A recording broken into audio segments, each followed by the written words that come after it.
네, 경제 아나운서의 개념 있는 토크에 오신 여러분 환영합니다. 저는 아나운서 이연아입니다. 오늘도 코인에 관한 다양한 소식들 들고 찾아왔습니다. 끝까지 함께 해주시기 바랍니다. 자, 먼저 그럼 첫 번째 이슈부터 바로 만나보겠습니다. 자, 일단 첫 번째 이슈는요. 요즘 뉴욕 증시가 굉장히 좋지 못합니다. 뭐 뉴욕 증시뿐만이 아니라 전 세계가 흔들리고 있습니다. 그 이유가 바로 관세 전쟁이 시작됐기 때문입니다. 이 4월 2일에 트럼프 대통령이 상호 관세를 부과했죠. 그러면서 점차 지금 협상의 여지를 열어두고 있다라는 이야기가 나오고 있고요. 전 세계에서는 지금 관세율을 좀 조정을 하기 위해서 발빠른 움직임이 나오고 있는 상황입니다. 그러다 보니 좀 불안정하고 변동성이 계속되고 있는 시장인데요. 비트코인, 이 코인 시장도 마찬가지입니다. 암호화폐 시장도 계속해서 흔들리고 있다라는 소식 첫 번째 뉴스로 가지고 왔습니다. 그럼 자세하게 또 살펴보겠습니다. 네, 요즘 비트코인을 비롯해서 가상자산에 대한 가격이 또 큰 폭으로 떨어지고 있습니다. 뭐 작년에 이어졌던 이 상승장이 끝난 것 같다라는 의견들도 계속해서 나오고 있는 상황입니다.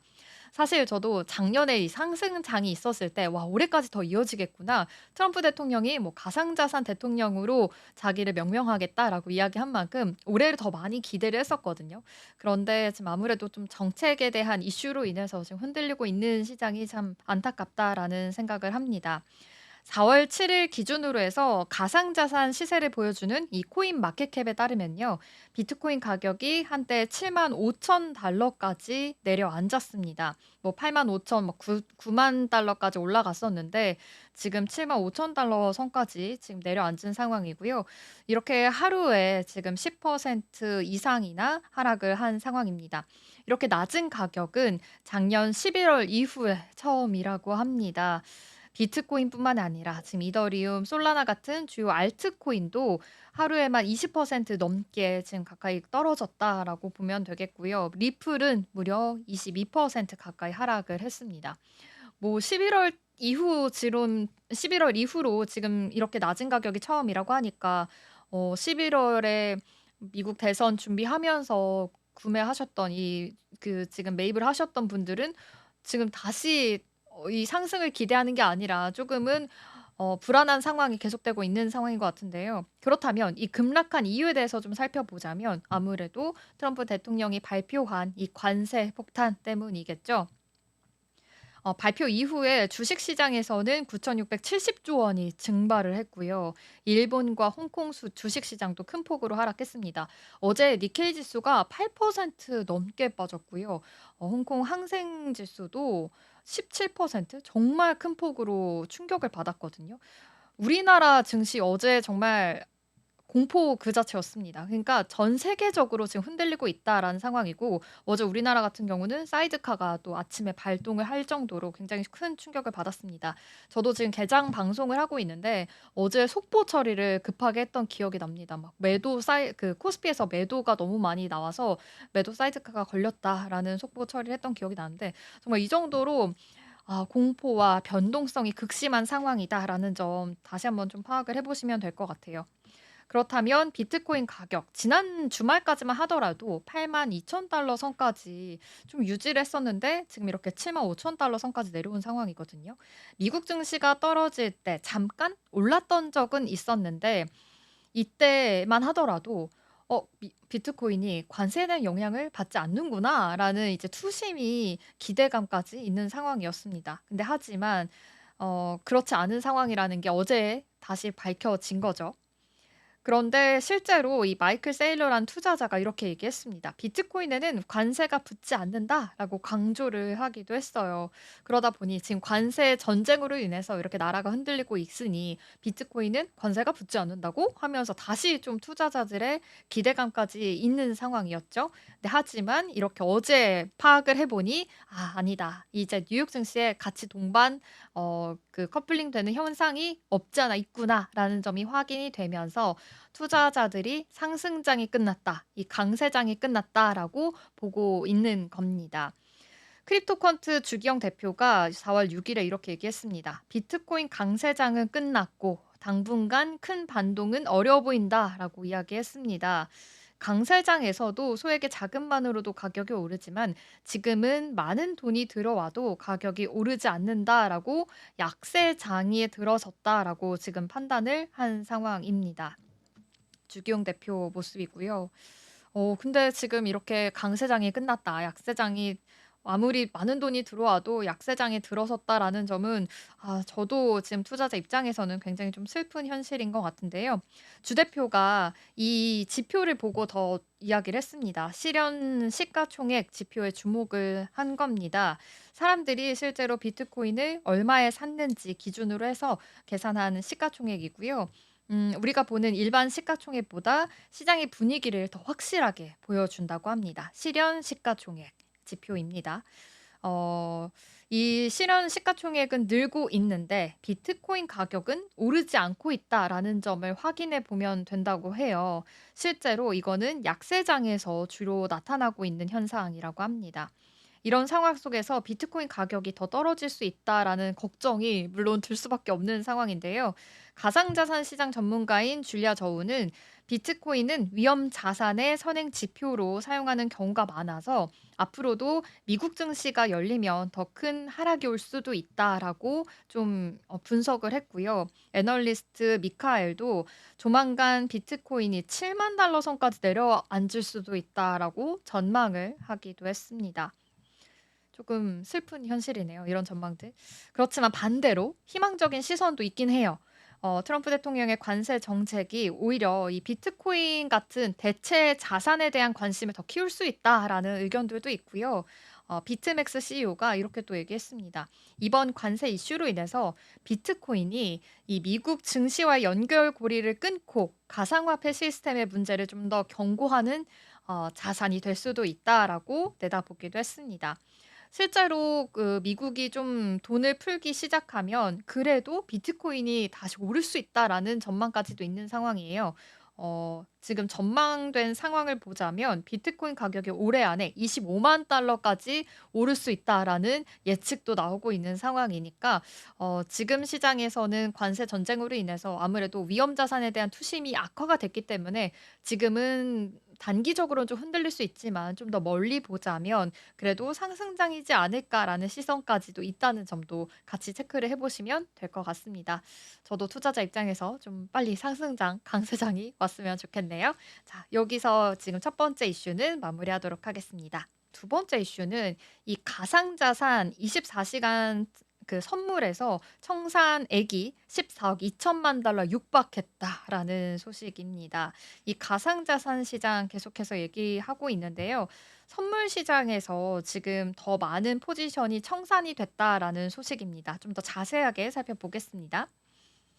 최근 가상자산 시장이 잠시 주춤했다가 소폭의 반등세를 보이고 있는 가운데 이 전 세계 선물 시장에서 무려 14억 2천만 달러에 달하는 대규모 포지션이 청산된 것으로 확인이 됐습니다. 이처럼 좀 큰 규모의 청산은 투자자들의 심리 변화와 또 시장의 급격한 가격 변동이 맞물리면서 발생한 현상이다라고 보고 있는데요. 현지 시간으로 4월 7일에 가상자산 데이터 분석 플랫폼 코인글래스에 따르면 24시간 동안 글로벌 가상자산 선물 시장에서 14억 2천만 달러 규모의 포지션이 강제로 청산이 된 것으로 나타났다라고 보도를 한 겁니다. 여기에서 대부분은 롱 포지션, 그러니까 가격 상승에 베팅한 투자였는데요. 전체 청산 금액 중에 12억 2천만 달러가 롱 포지션이었고요. 약 2억 256만 달러가 숏 포지션이었다고 합니다. 이렇게 가격 상승에 베팅을 했기 때문에 지금 청산 가격이 더 늘어난 것으로 보입니다. 너무 안타까운 현실인데요. 이런 청산은 가상 자산 가격이 좀 급락을 하거나 급등했을 때 자주 또 발생을 하게 되겠죠. 예를 들어서 투자자가 코인에 대해서 좀 오를 것이다 예측을 하면 롱 포지션에 베팅을 했는데 실제로 좀 가격이 떨어지게 되니까 이렇게 손실을 보게 된다라는 걸로 확인을 해 보시면 되겠습니다. 그러니까 이렇게 대규모 청산이 일어났다는 것은 롱 포지션에 지금 베팅한 우리 투자자분들은 많은 금액을 지금 손실을 당했다라고 파악을 해 보시면 될 것 같습니다. 이 청산 금액이 14억 2천만 달러에 육박했다라는 점입니다. 좀 마음이 많이 아프네요. 그리고 특히 이제 비트코인과 이더리움 같은 주요 코인의 청산 규모도 좀 두드러졌는데요. 비트코인 같은 경우에는 24시간 동안 4억 7,819만 달러 포지션이 청산이 됐고, 이 중에서 4억 946만 달러가 롱 포지션이었다고 합니다. 이더리움도 살펴보자면 전체 청산액이 4억 1,661만 달러 중에 3억 4,800만 달러가 롱 포지션에 해당했다고 해요. 4억 중에 거의 3억이 롱 포지션이었고, 지금 상승에 기대를 했던 투자자분들이 굉장히 많았다라는 점 다시 한번 좀 파악을 해보시면 될 것 같습니다. 그래도 이 흥미로운 점이 있는데요. 몇 시간 만에 그래도 비트코인이 조금은 반등을 해주면서 숏 포지션들도 좀 청산을 되고 있다는 점입니다. 예를 들어서 1시간 동안만 하더라도 전체 시장에서 숏 포지션 청산액이 1,552만 달러였는데 지금 롱 포지션보다 갑자기 이렇게 좀 비트코인 가격이 상승을 하면서 롱 포지션보다 조금 더 높게 나왔다라는 점까지 좀 파악이 됐다고 합니다. 단기적으로 아무래도 가격이 좀 상승을 하면서 하락을 기대했던 투자자들은 여기에서 또 손실을 보게 된 거죠. 아무래도 좀 선물 시장이 좀 이러한 느낌을 받기 때문에 뭐 숏이든 롱이든 그래도 손실을 보는 투자자는 있기 마련입니다. 그래도 이 와중에 제가 가지고 온 뉴스는 아무래도 이 관세 전쟁이 있음으로써 비트코인이나 이 가상자산 시장이 흔들리고 있기 때문에 이런 롱 포지션에 지금 그 매수를 한 투자자들은 많은 좀 손실을 봤다라는 이야기까지 가지고 왔습니다. 4월 7일 오후 8시 기준으로 봤을 때는요, 비트코인이 전날보다 7% 하락한 상황이고요.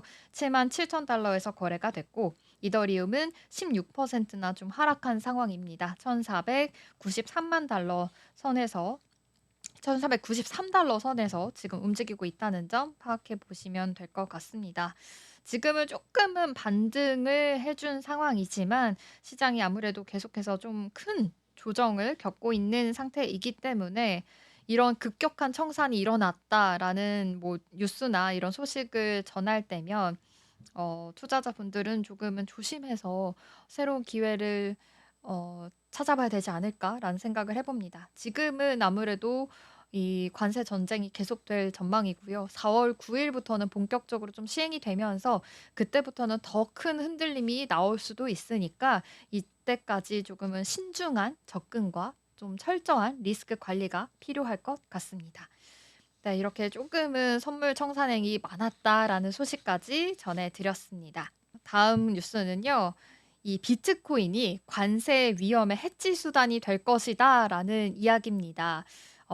그 비트코인이 아무래도 위험 자산이지만 관세에 대해서는 영향을 좀 덜 받을 수도 있다라는 이 다른 투자자들의 이야기가 있었다고 했잖아요. 근데 실제로 지금 스탠다드 차타드 은행에서도 이렇게 이야기를 한 겁니다. 살펴보도록 하겠습니다. 네, 최근 도널드 트럼프 대통령이 발표한 이 관세 정책으로 인해서 전 세계 금융시장이 크게 또 흔들리고 있는데요. 특히 이 주식시장 같은 전통적인 위험자산이 일제히 지금 하락을 보이고 있습니다. 뭐 다른 나라도 그렇고 우리나라도 지금 계속해서 좀 하락에다가 변동성까지 극심한 상황인데요. 그러다 보니 많은 투자자분들은 지금 대체 자산으로 눈을 돌리고 있는 상황입니다. 사실 이렇게 위험 자산이 흔들리면 뭐 금값으로 안전 자산으로 시선을 돌리게 되잖아요. 근데 지금 금값까지 하락하고 있는 상황이거든요. 그러다 보니 뭐 '나는 어디에 투자를 해야 되지?'라는 지금 사람들은 우리무중되어 있는 상황입니다. 이럴 때 관세 위험이 없는 비트코인이라고? 비트코인에 지금 몰릴 수도 있다.'라는 분석까지 나온다는 겁니다. 비트코인이 관세 위험에 대한 해지 수단, 그러니까 이 위험을 피하거나 대비할 수 있는 대안으로 떠오르고 있다라는 분석이 나왔다는 것입니다. 영국계 글로벌 투자은행 스탠다드 차타드 은행 다들 아시죠? 이 은행에서 분석을 했다고 하는데요. 비트코인이 앞으로 전 세계적인 위험 대응에 좀 대응하기 위해서는 유용한 자산이 될 수 있다라고 밝혔다고 합니다. 미국이 고립주의 성향을 강화하면서 법정 화폐에 대한 불안정성이 계속해서 커지고 있는데요. 이러한 상황은 비트코인에게는 오히려 긍정적인 영향을 줄 수 있다라고 평가를 했다고 합니다. 캔드릭 분석가가 또 이렇게 얘기했습니다. 비트코인이 과거에도 뛰어난 수익률을 보여준 자산이다라는 점을 조금 더 강조를 하면서 이 매그니피센트 세븐에 대한 기술주보다 더 큰 수익률을 불러와 줬다라는 것을 조금 더 빗대어서 이야기했다고 해요. 그러니까 더 조만간은 이 84,000달러 선까지 크게 빠르게 회복할 수 있다라고 분석을 했다고 합니다. 진짜 가상자산에 좀 투자하는 투자자들이 좀 늘면서 이런 비트코인에 대한 시장 회복이 빠르게 늘 수 있을지 계속해서 좀 지켜보셔야 할 것 같은데요. 이 캔드릭이 이전부터 그래도 비트코인에 대한 긍정적인 시각을 계속해서 보여왔다고 합니다.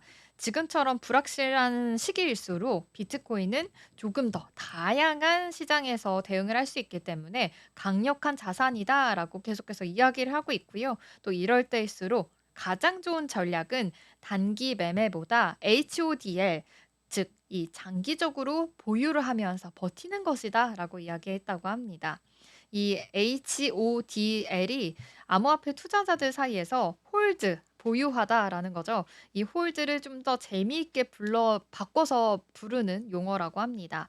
단기 변동성에 휘둘리는 것보다는 미래 가치를 보면서 좀 더 장기적으로 버티자라는 이야기겠네요.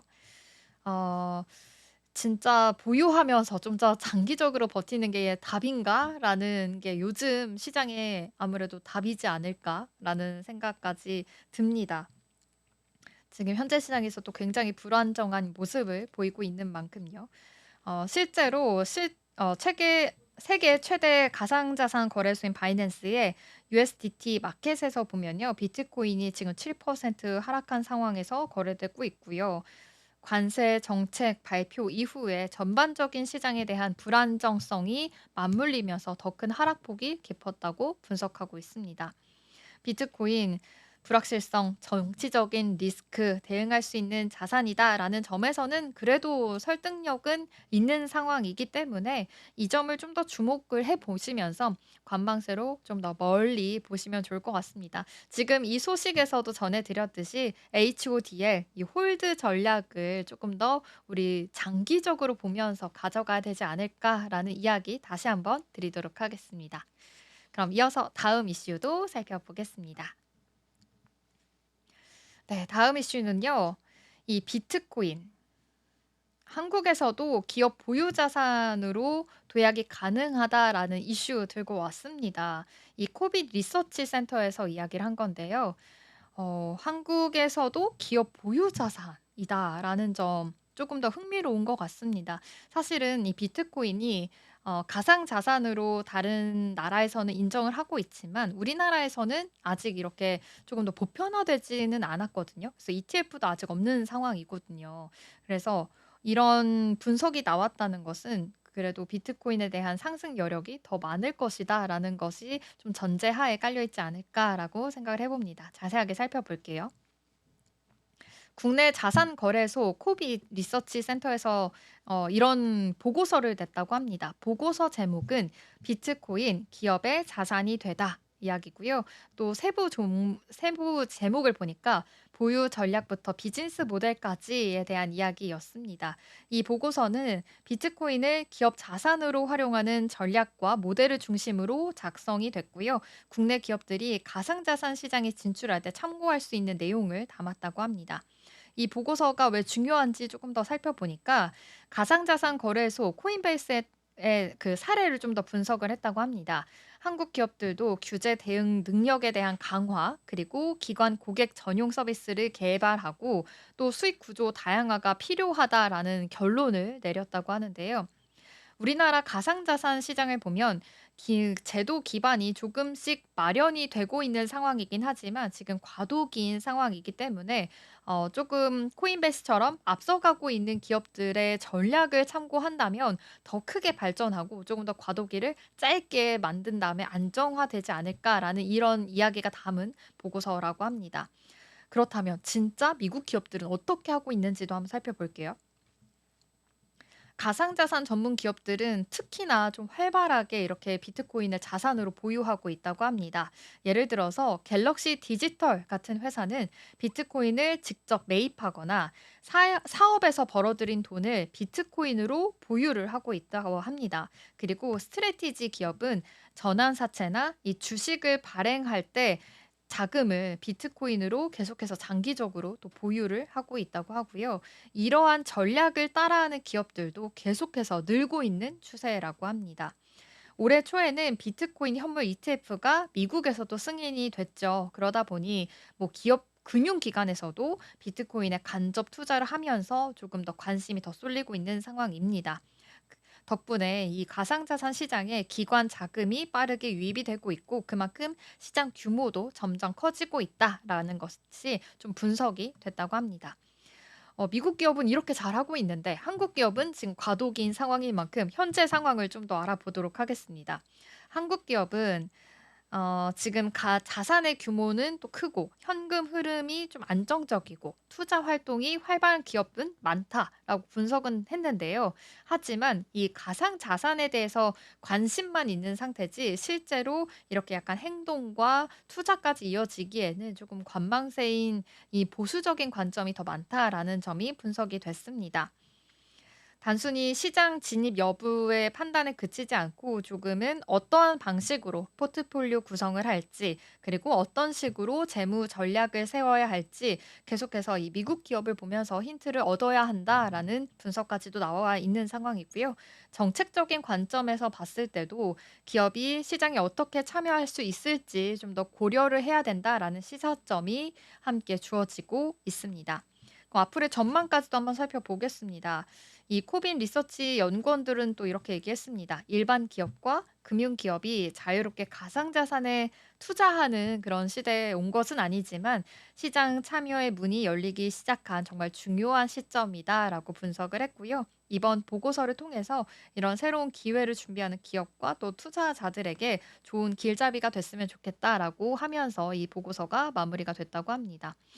진짜 이 보고서 안에서도 볼 수 있듯이 지금 미국 기업과 한국 기업의 이런 가상자산에 대한 투자 심리가 다르다는 점을 알 수가 있었는데요. 이 점을 좀 참고해 보면서 앞으로도 우리나라의 이 가상자산 ETF가 또 승인이 될 가능성도 높으니까요. 이 점 참고해서 우리 개인 투자자에게도 이런 비트코인이라든지 가상자산에 대한 투자 포인트를 얻어가면 좋을 것 같다라는 생각까지 해 봅니다.